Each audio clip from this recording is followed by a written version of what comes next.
చెప్తారు కదా. అట్లాగే రోడ్లు కానీ ఇవన్నీ కేంద్రం వేసినాయే కదా.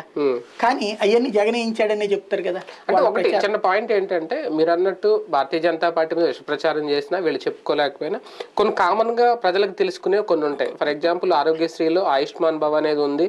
ఇప్పుడు చాలా చోట్ల బోర్డులు కూడా పెట్టేశారు హెల్త్ సెంటర్ దగ్గర. అది ప్రజలకు తెలుసు. ఈవెన్ రేషన్ బియ్యంలో కూడా ఇది మోడీ బియ్యం అంట, మోడీ బియ్యం ఇచ్చారు, జగన్ బియ్యం రావాలని చెప్పి జనాలు అనుకుంటున్నారు. బయట ఇంటికి వెళ్ళి రేషన్ వెహికల్ వచ్చిన అది చెప్పక్కర్లేదు, అది జనాలకు తెలుసు. అలాగే కొన్ని ఉన్నాయి రోడ్ల విషయంలో. కానీ ఇప్పుడు అయోధ్య విషయం అదేదో జగన్ చేశారో చంద్రబాబు చేశారని ఎవరు అనుకోరు. అది ఖచ్చితంగా మోడీ క్రెడిటే. ఒక కాశ్మీర్ అంశం కానీ ఇలాంటి కొన్ని ఉన్నాయి కదా మోడీ మార్కు. ఈ 10 ఏళ్ళు ఇవన్నీ మోడీ మార్కులే కదా. ఇదంతా ఉండదా నేను అనేది? అది పాజిటివ్ గా మారదా? ఇండివిజువల్ గా భారతీయ జనతా పార్టీ పోటీ చేస్తే అది ఎంతో తెలుస్తుంది.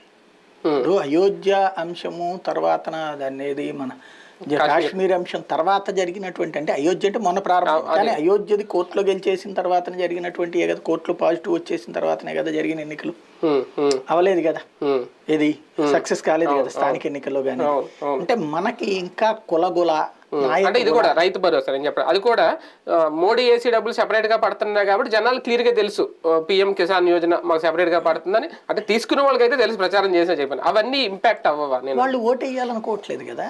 వేయాలనుకుంటే గనక మాకు 6,000 వేసాడని ఓటు వేయాలా, 7,500 అంటే ఇండివిజువల్ గా చేస్తే వేరేమో. ఇప్పుడు కలిసారు కాబట్టి అది బాబు గారికి ప్లస్ అవ్వదా అంటున్నాను నేను. అదే అనేది.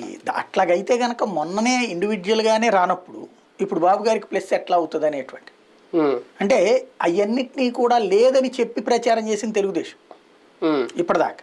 అసలు మోడీ ఆంధ్రాకి ఏం చేయలేదు, అన్యాయం చేశాడు